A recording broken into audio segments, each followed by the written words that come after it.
성도 여러분 안녕하십니까? 안식일을 맞아 예배당에 오신 여러분 모두를 진심으로 환영하고 주님의 이름으로 축복합니다. 정말 감동입니다. 네. 이병 1병 때 진작 특창을 좀 맡길 걸 하는 후회가 가득합니다. 벌써 상병이고 이제 곧 병장 이제 전역을 앞두고 있을 텐데 은혜로운 찬양으로 오늘 하나님께 영광 돌려준 이용준 전도사님 진심으로 감사합니다.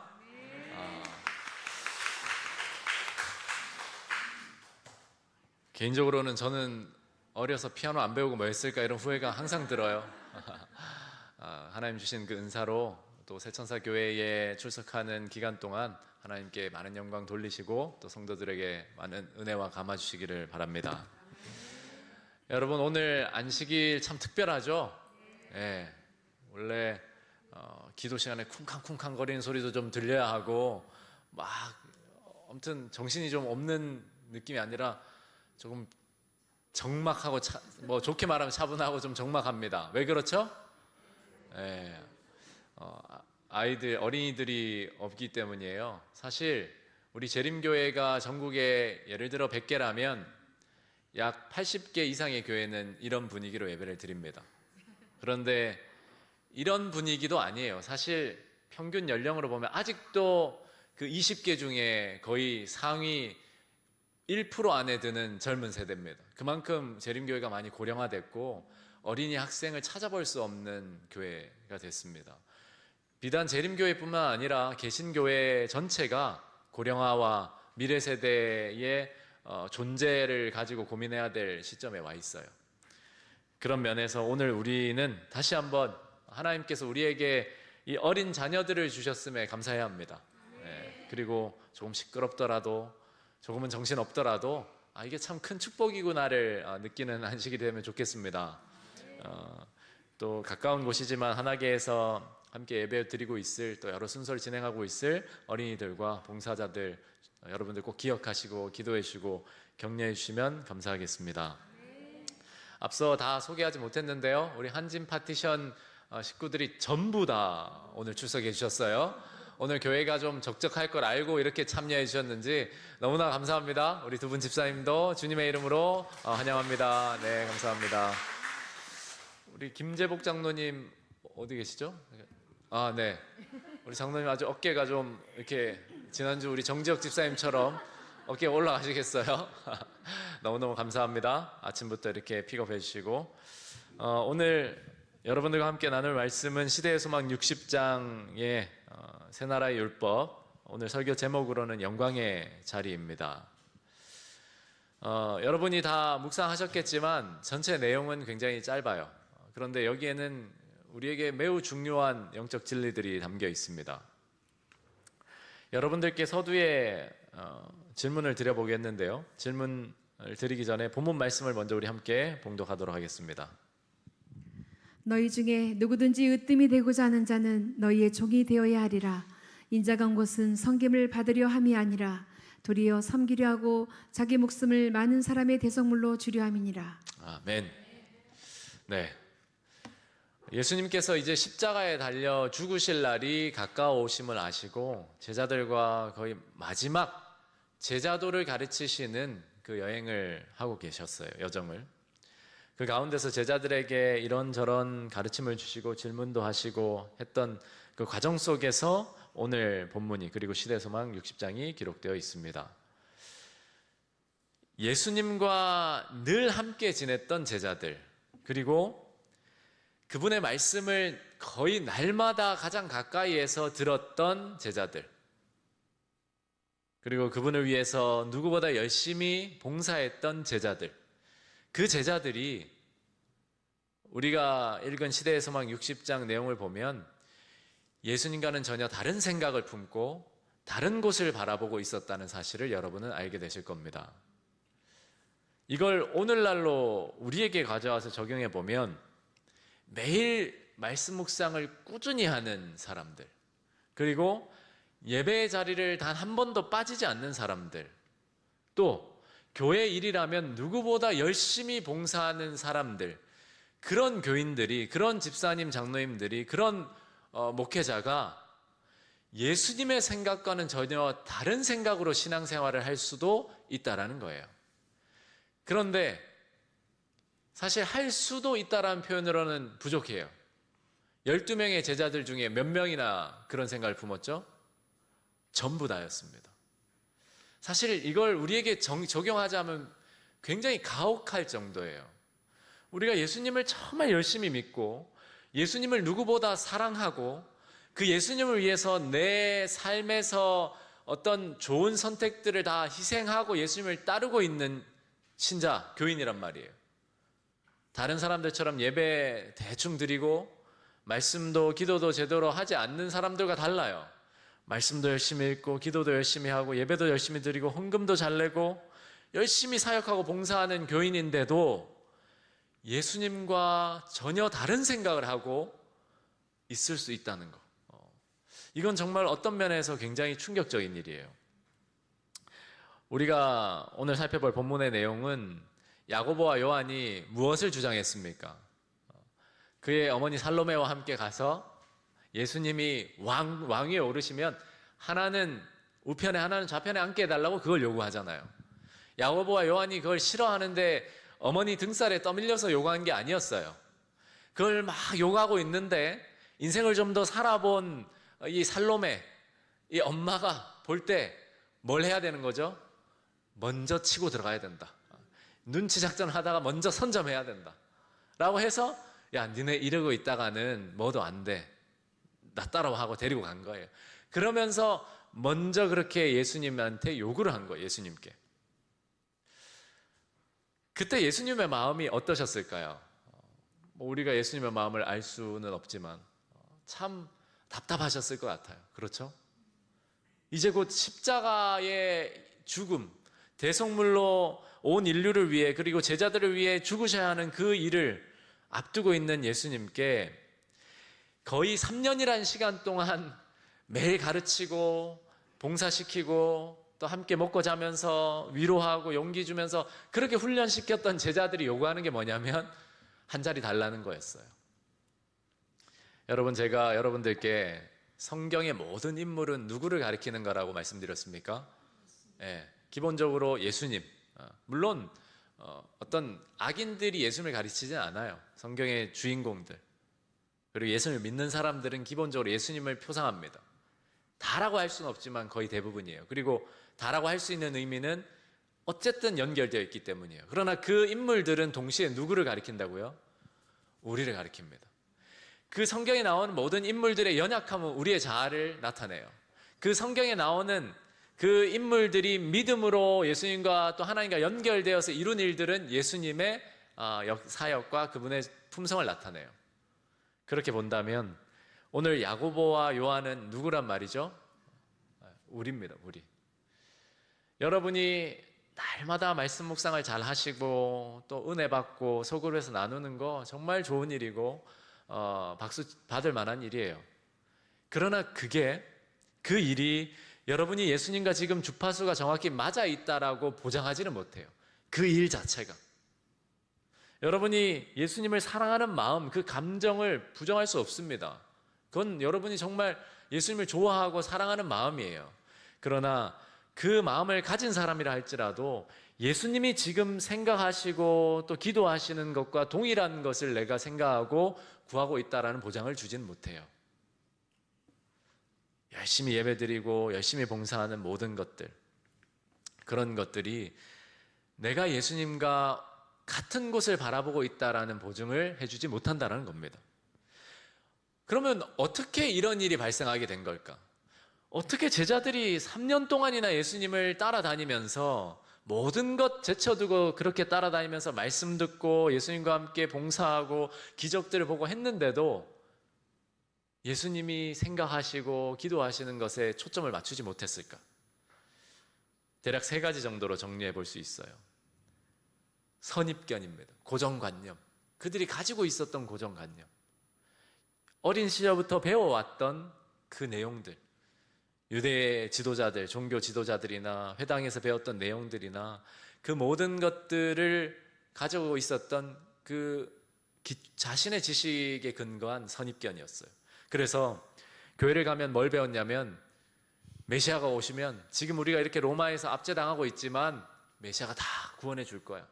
우리가 떵떵거리면서 살 날이 얼마 남지 않았어. 이런 이야기를 들을 때마다 크게 아멘하고 용기와 위로를 받았던 사람들이에요. 그 일로 하나님을 찬양하고 예배했던 사람들이에요. 제자들도 마찬가지입니다. 그런 선입견이 여전히 자기 생각이라는 울타리를 치고 있었던 겁니다.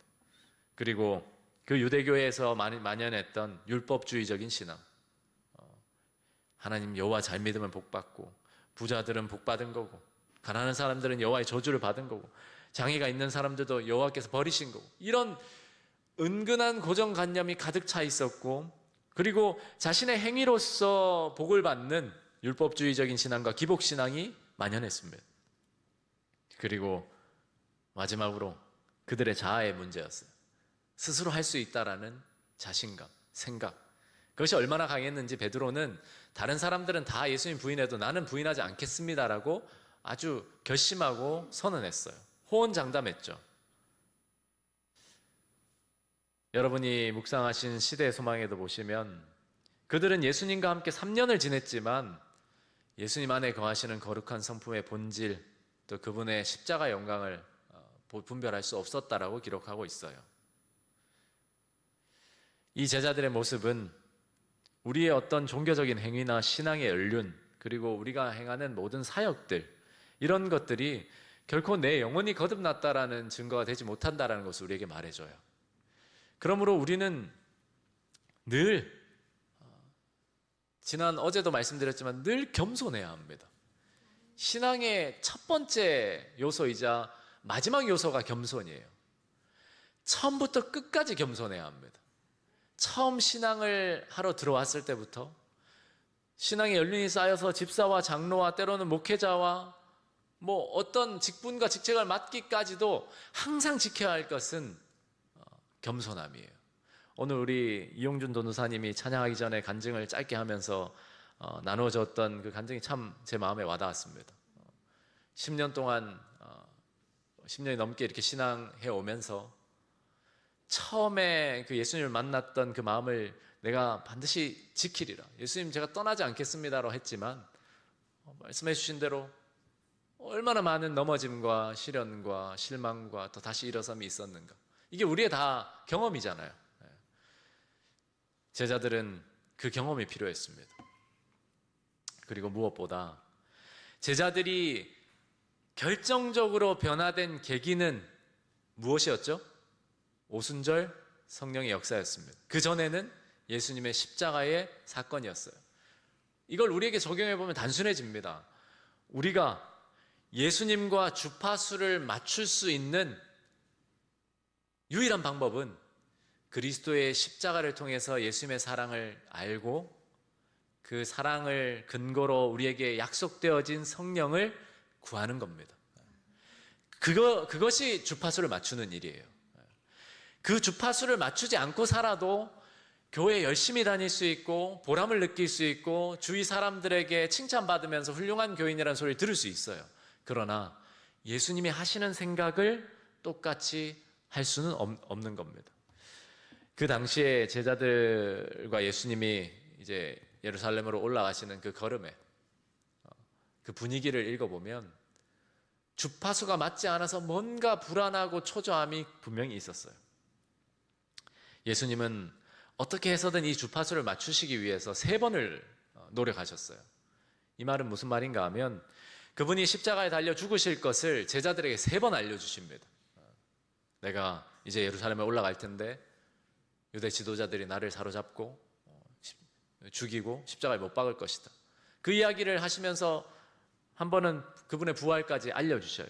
그런데 제자들이 어떻게 반응하느냐? 예수님이 처음으로 이 이야기를 하셨어요. 내가 이제 곧 예루살렘에 올라가서 죽게 될 거다. 그때 제자들의 반응이 어땠습니까? 베드로가 절대 그런 일은 있어서도 안 되고 그럴 수도 없습니다로 얘기했어요.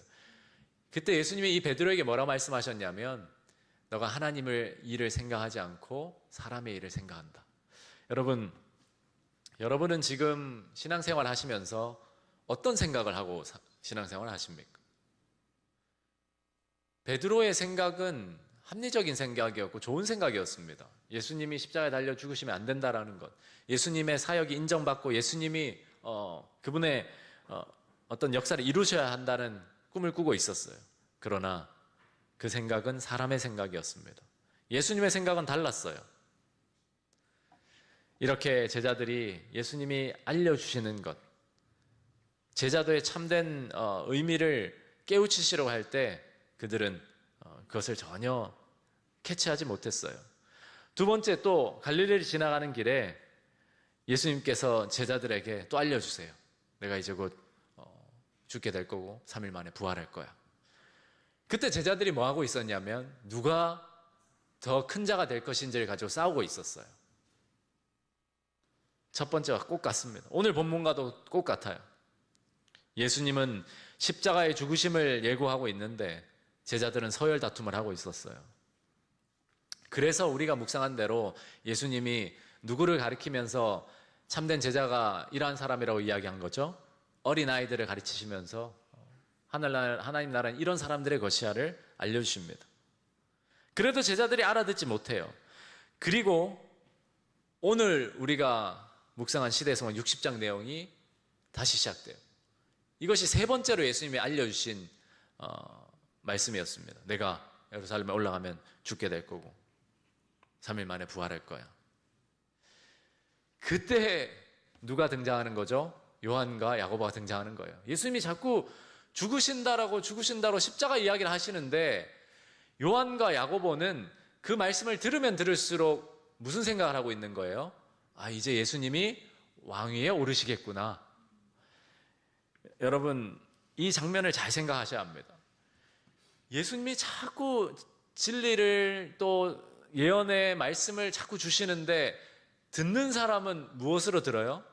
자기 입맛에 맞게 자꾸 듣고 있는 거예요. 그러니까 이제 세 번째로 이야기하셔서 확실하구나 하고 이제 요한과 야고보가 그 어머니와 함께 올라간 거예요. 왕위에 오르신다는 거죠. 그러면 저를 우편에 좌편에 앉게 해주십시오. 여러분, 이 자리에서 여러분들이 설교를 듣고 있지만 사실 우리 각자는 우리가 가지고 있는 선입견과 고정관념과 우리의 바람을 따라서 설교를 들을 때가 많아요. 분명히 진리가 선포되는 자리에서도 각 사람의 청중에 따라서 그 마음밭에 따라서 전혀 다른 것으로 이해하고 듣습니다.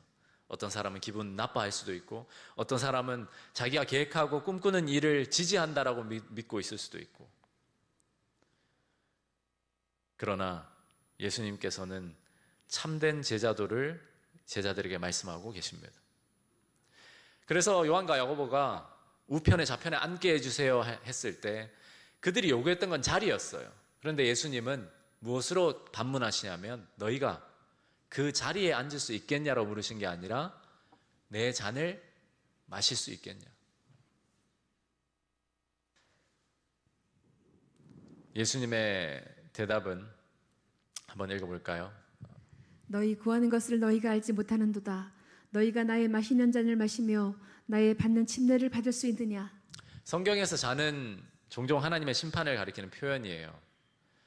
훗날 겟세마네 동산에서 예수님이 아버지 이 잔을 내게서 아버지의 뜻이거든 이 잔을 내게서 옮기시옵소서라고 기도하잖아요. 예수님이 이 잔을 언급하시면서 침례도 함께 말씀하십니다. 침례는 단순한 의식이 아니라 죽음을 예표하는 것이고 고난 속에 완전히 잠기는 그런 표현으로 사용되어 왔어요. 죽음에 온전히 잠기는 것. 예수님은 지금 제자들에게 영광의 조건이 아니고 죽음의 깊이를 묻고 계신 거예요. 그때 요한과 야고보가 망설임 없이 대답해요. 우리 마실 수 있습니다. 할 수 있어요. 그런데 그 대답은 사실 확신이라기보다 무지에 가까워요. 여러분, 우리도 예배 드릴 때 설교를 들으면서 아멘 많이 하잖아요. 아멘, 아멘. 그런데 사실 오늘 우리가 살펴보는 이 말씀과 또 요한과 야고보의 모습 속에서 우리가 성찰해 보아야 할 것은 우리가 정말 아멘의 의미를 알고 하는가예요. 여러분, 설교 시간에 목회자가 설교할 때 담임 목사나 설교자들 설교할 때 아멘 하잖아요. 심리가 어떤 심리입니까? 여러 가지 심리가 있을 수 있어요. 인간적으로 보자면 졸음을 깨기 위해서 아멘 할 때가 많아요. 자면 안 된다는 그 결심하에 아멘, 아멘 할 때가 많아요. 그렇지 않습니까? 그리고 설교자가 열심히 설교하는데 반응도 없고 정막하면 안 되니까 소위 그 비는 그것을 채우기 위해서 아멘 할 때가 있습니까? 없습니까? 있어요. 오히려 더 크게 아멘 할 때도 있어요. 아멘! 분위기를 살리려고. 여러분, 그런데 이 아멘이라는 의미는 요한과 야고보처럼 동의합니다. 우리가 그렇게 할 겁니다. 그 말이 맞습니다. 할 수 있습니다 라는 의미를 담고 있어요. 근데 우리가 얼마나 이 요한과 야고보처럼 아멘할 때가 많은지 몰라요. 무지해요. 우리가 무엇을 지금 아멘하고 있는지 모른다니까요. 잘 들어보면, 여러분이 설교를 잘 들으시면 사실은 도저히 아멘할 수 없는 마음이 생겨야 돼요. 도저히 나는 아멘 못하겠다. 어떻게 저렇게 살아? 그러나 우리가 정말로 아멘을 해야 한다면, 그리고 해야 하기에 어떤 마음으로 해야 하냐면, 예수님이 나는 할 수 없지만 예수님은 내 안에서 그 일을 이루신다라는 믿음을 가지고 성령을 간구하는 마음으로 아멘을 하는 거예요. 네, 바로 이렇게 아멘하는 겁니다. 이걸 제대로 알면 사실 아멘이 정말 많이 나오지 않거나 엄청나게 나와야 합니다. 뜨문뜨문 보통적으로 나오면 대부분 잠을 깨기 위한 아멘이거나 담임 목사를 위한 아멘이에요. 그런 아멘도 참 감사합니다. 그러나 사실 아멘이란 이름 자체는 요한계시록을 보면 누구의 이름이에요? 예수 그리스도의 이름입니다. 우리가 정말 조심스럽게 다뤄야 할 단어예요. 아멘이시요 라는 표현. 저는 여러분들이 야고보와 요한같이 망설임 없이 대답할 수 있는 사람이라는 사실을 감사하게 생각합니다. 그러나 무지에서 우리는 참된 믿음으로 나가야 합니다. 참 감사한 것은 야고보와 요한이 우리 할 수 있습니다 했을 때 예수님께서 야단치지 않으셨어요. 다 알고 계셨어요. 그래서 그래, 너희가 나중에는 그걸 하게 될 거야 라고 말씀하신 겁니다. 그러나 그러면서 우편과 좌편의 자리는 하나님께서 정하신 거라고 말씀해요. 여러분, 우리도 신앙생활에 그리스도를 위해 무엇이든 할 수 있다라고 결심하는 순간이 있어요. 사실 그 마음은 나쁜 마음이 아닙니다. 우리 전도사님 예수님을 처음 받아들일 때 그 마음, 순수한 마음, 예수님 절대 떠나지 않을 거예요. 저도 그런 마음으로 저도 신앙을 회복할 때 그 결심을 했어요. 그런데 돌아보면 그 결심이 그 자체로는 소중하지만 얼마나 연약한 결심이었는지 알게 되잖아요. 그러나 그 깨달음은 예수님께서 이미 계획하신 모든 우리에게 가르치시는 학습이자 공과입니다. 절대 헛된 것이 아니에요. 그 10년의 어떤 넘어짐과 일어섬은 누구에게서도 배울 수 없는 예수님의 가르침이라고 믿으시면 됩니다. 그렇게 요한과 야고보가 요구했던 우편과 좌편의 자리는 하나님의 뜻이라 말씀했어요. 그런데 이후에 우리가 나중에 묵상해 보겠지만 마가복음 15장, 시간의 흐름상으로는 마가복음 15장에 와보면 예수님이 십자가에 달리시는 장면에서 이런 말씀이 나와요. 강도들을 예수와 함께 십자가에 못 박으니 하나는 그의 우편에 하나는 그의 좌편에 있더라. 네, 우편과 좌편. 마가는 몇 장 앞에서 야고보와 요한이 구했던 바로 그 표현을 여기에 가서 쓰고 있어요. 마가가 이 두 자리가 정확히 요한과 야고보가 구했던 그 동일한 자리라고 명시적으로 말하진 않지만 마가는 분명 의도적으로 이 표현을 여기에 쓴 거예요. 그래서 강렬한 아이러니를 통해서 제자들이 꿈꾸던 영광의 자리와 예수님이 실제로 이루신 영광이 얼마나 다른 것이었는지를 조용히 또 분명히 나타내 보여주고 있습니다. 예수님께서 너희가 내 잔을 마실 수 있느냐 물으셨을 때 그 질문이 가리키던 진짜 의미가 바로 여기에서 드러난 거예요. 제자들이 꿈꾸던 영광의 보좌가 아니라 십자가의 자리였습니다. 그들이 예수님의 우편과 좌편에 앉기를 원했다면 십자가를 예수님과 함께 져야 되는 거였어요. 그러나 그 잔을 실제로 마시신 분, 예수님 오직 한 분이셨습니다. 그리고 그 예수님의 우편과 좌편에는 도저히 자격 없던, 예수님 곁에 설 수 없었던 두 자격 없는 강도들이 죄수가 서 있었어요.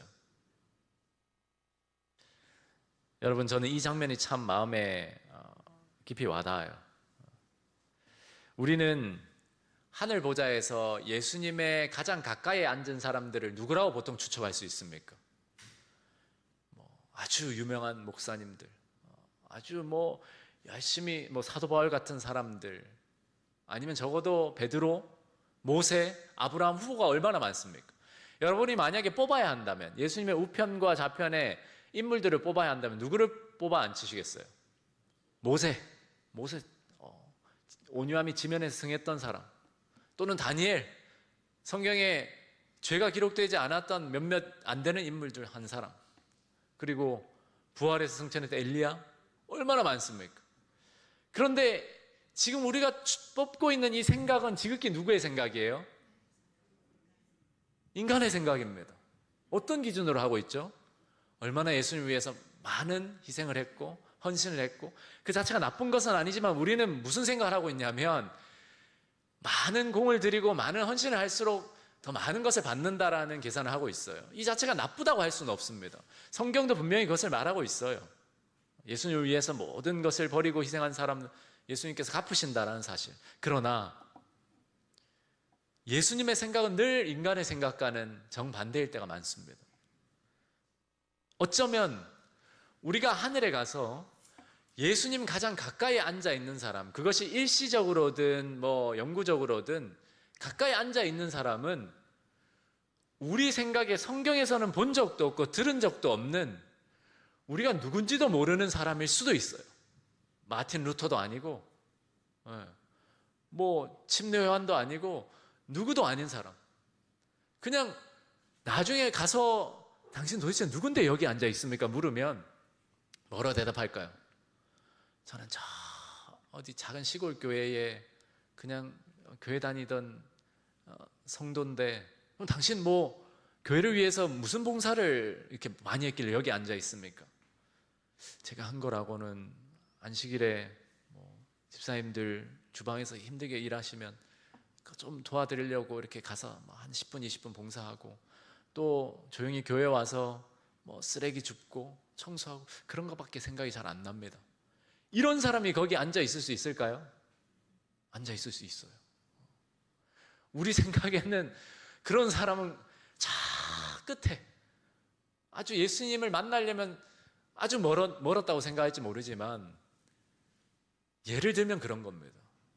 예수님 보좌 우편과 좌편에는 하나님 뜻을 따라 앉게 될 텐데, 그런 사람들, 몸이 연약해서 질병이 있어서 교회 봉사라는 걸 해본 적도 없는 사람들, 그래서 평생 누워서 주의 교회를 위해서 간절히 기도만 하고 있던 사람들, 그런 사람들이 예수님 우편에 앉을 수 있을까요? 앉을 수 있습니다. 보세요. 예수님의 영광의 자리는 승천하셔서 오르신 하늘 보좌 우편이기도 했지만, 성경이 예수님의 영광, 아직 영광을 받지 못하셨다는 표현에는 십자가의 자리까지 다 아우르고 있어요. 그러니까 십자가의 자리가 영광의 자리라고 이야기해도 성경적으로 틀린 말이 아닙니다. 그러면 그 영광의 자리 우편에는 지금 누가 앉아 있어요? 강도가 앉아 있어요. 앉아 있다기보다 매달려 있어요. 이게 말이 됩니까, 여러분? 3년 반 예수님을 위해서 헌신했던 제자들 중에 한 사람이 거기 있어도 모자랄 판에, 적어도 아니면 마리아나 나사로나 그런 사람들이 있어야 되는데 누가 있냐면 죄인 중에 괴수가 거기 있어요. 이건 우리 생각에는 도저히 이해할 수 없는 일이에요. 그런데 곰곰이 생각해 보면 예수님이 홀로 그 하나님의 심판의 잔, 그 고난의 잔을 받으실 때에 그의 곁에서 유일하게 가장 가까이서 위로해 줄 수 있었던 사람이 누구죠? 십자가 강도입니다. 주여, 주의 나라에 임하실 때 나를 기억하소서. 그가 했던 말은 아무것도 없어요. 다른 말이. 그냥 저를 불쌍히 여겨주세요. 저는 평생 의로운 거 하나 한 것 없고 예수님을 따르지도 않았지만 예수님의 선하심에 제 자신을 맡기니까 저를 불쌍히 여겨주세요. 그 마음을 가지고 있었던 그 한 사람, 그것도 그 십자가에서 예수님을 만나고 그 십자가의 명패를 통해서 성령의 깨우침을 받아서 이분이 메시아구나를 알고 신앙을 고백했던 그 한 사람이 예수님 곁에 있었습니다.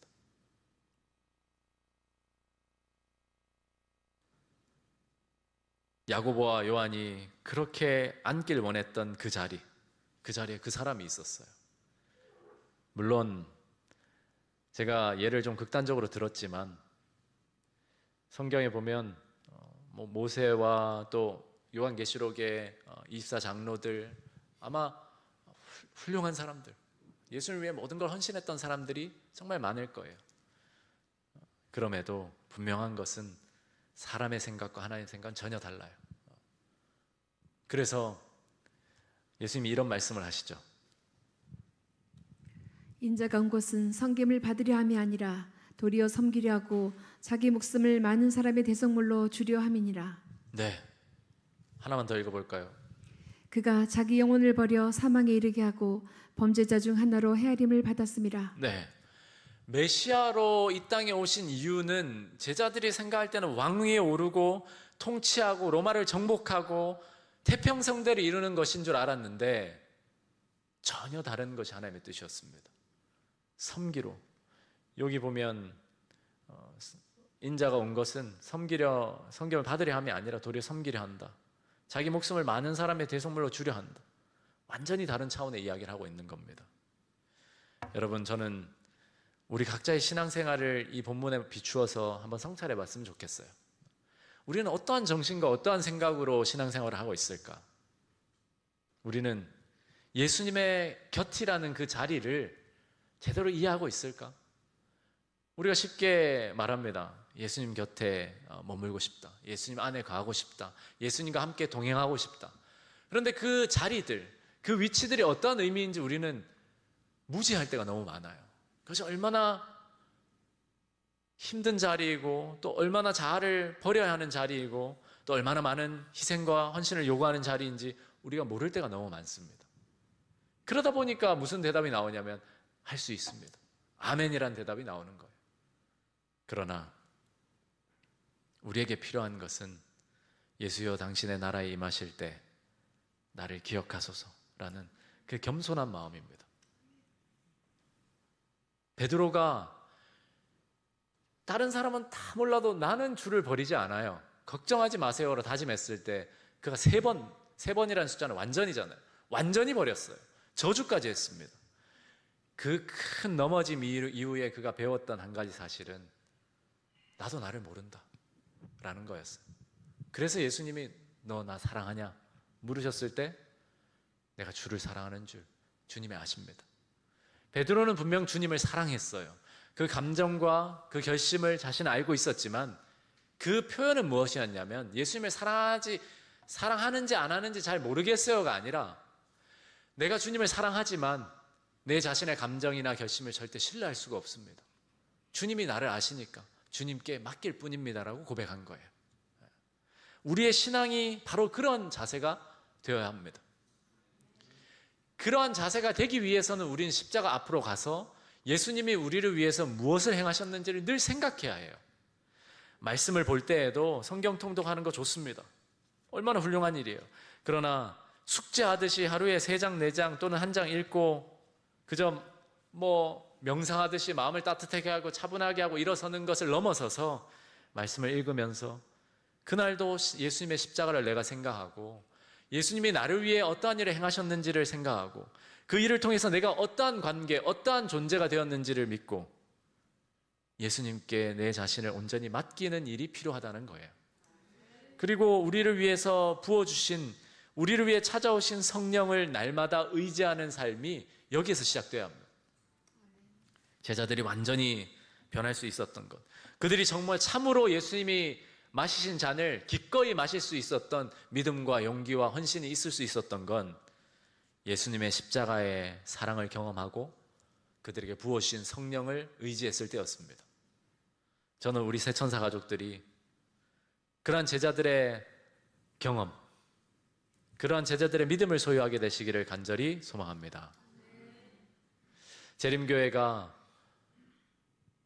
신학과 교리가 발전하면서 회복한 진리 중에 믿음으로 말미암는 의 진리가 있어요. 여러분, 이 믿음으로 말미암는 의는 어떤 사람에게 너무나 단순하고 쉬운데 어떤 사람은 공부하면 할수록 어렵고 아무리 연구해도 모르는 주제가 돼요. 정말 놀랍죠? 어린아이들은 가장 쉽게 배울 수 있는데 사람의 생각을 가진 성인들은 믿음으로 말미암는 의만큼 어려운 게 없어요. 우리 재림교단 안에서 가장 많이 나오는 책이 그리스도의 인성과 또 믿음으로 말미암는 의에 관한 책일 거예요. 정체성. 여러분, 왜 이렇게 어려울까요? 그것은 내 생각, 사람의 생각과 사람의 눈으로 이것을 이해하려 하기 때문입니다. 사람의 생각에는 주는 것이 있으면 받는 것이 있고 받은 것이 있으면 줘야 돼요. 그냥 주면 이거는 뭐 사기꾼이거나 뭔가 꿍꿍이가 있는 것 같은 거예요. 사람의 생각에는 3번, 4번 용서하면 알아먹어야 돼요. 그런데 또 잘못하면 이건 용서가 안 돼. 갱생이 안 되는 사람이야.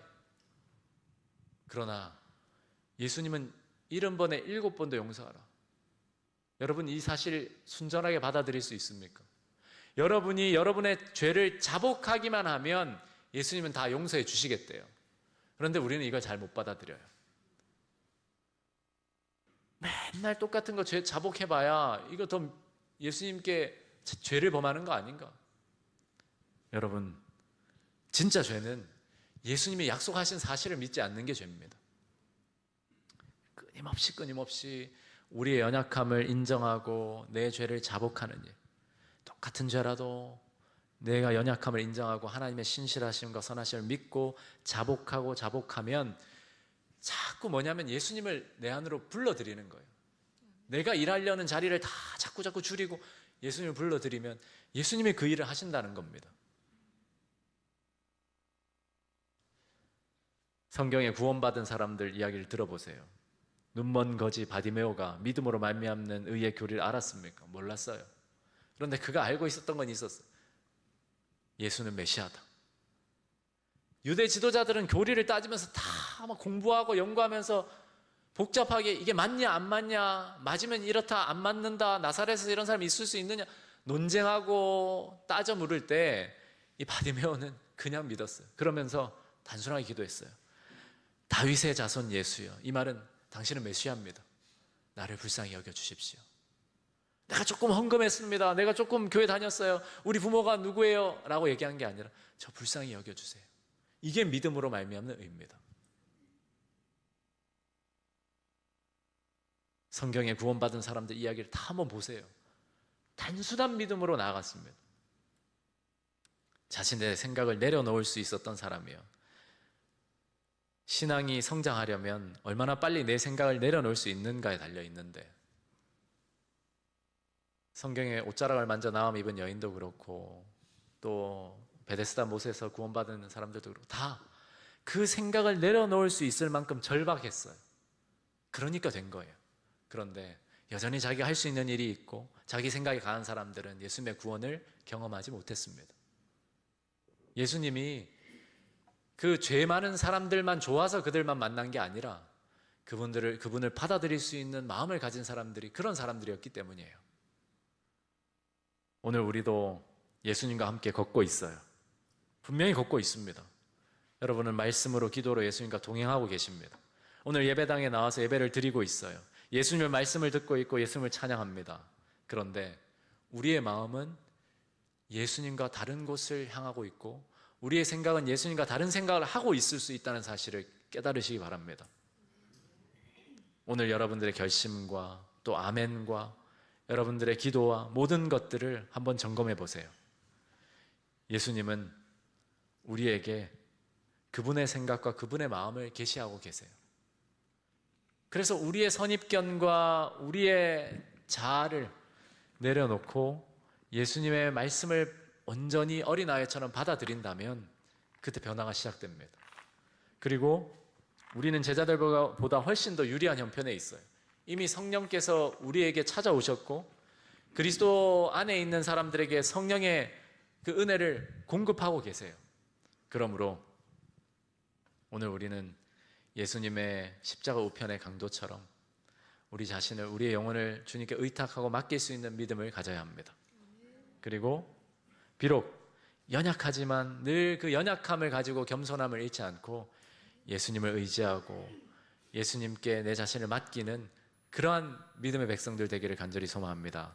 그리하여 요한과 야고보가 끝내는 예수님의 잔을 마셨듯이 우리도 참된 믿음을 배우고 참된 경건을 배우며 예수님을 바라보는 가운데 예수님의 생각과 마음을 품고 주를 위하여 봉사하고 헌신하며 살아가는 저와 여러분들 되시기를 예수님의 이름으로 기도합니다. 아멘. 네, 우리 곁에 있는 두 분 혹은 세 분씩 짝을 지어서 우리 2분 동안 시간을 잘 지켜주십시오. 짧은 시간이지만 오늘 받은 말씀의 은혜를 나누시면 감사하겠습니다.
네, 오늘 우리 윤왕의 집사님께서 말씀 나눠주시겠습니다. 네, 이번 말씀 중에 마태복음 20장 27절 말씀에서 너희 중에 으뜸이 되고자 하는 자는 너희의 종이 되리라, 종이 되어야 하리라는 말씀을 듣고 세상에서의 그 규칙과 또 새로운 나라에서의 그 규칙인 확실히 좀 다르다는 것을 느끼게 되었습니다. 세상 나라에서는 이제 세상 나라에서 지위는 자아를 확대하는 것이지만 예수님 나라의 새 나라의 율법은 높은 자리에 가서 예수님의 좌우편에 앉는 것이 아니라 인간을 구원하기 위해서 죽기까지 희생하는 그런 자아 희생적인 사랑이라는 것을 또 느끼게 되었고, 오히려 그런 삶을 실천하기 위해서 남들에게 봉사하고 예수님의 모습을 더 닮아가야 되겠다는 것을 느끼게 되었습니다. 그러한 삶을 위해서 노력하는 삶을 살도록 하겠습니다. 아멘. 우리 윤왕의 집사님 주님의 이름으로 축복합니다. 네, 헌금 봉헌 시간입니다. 내 안에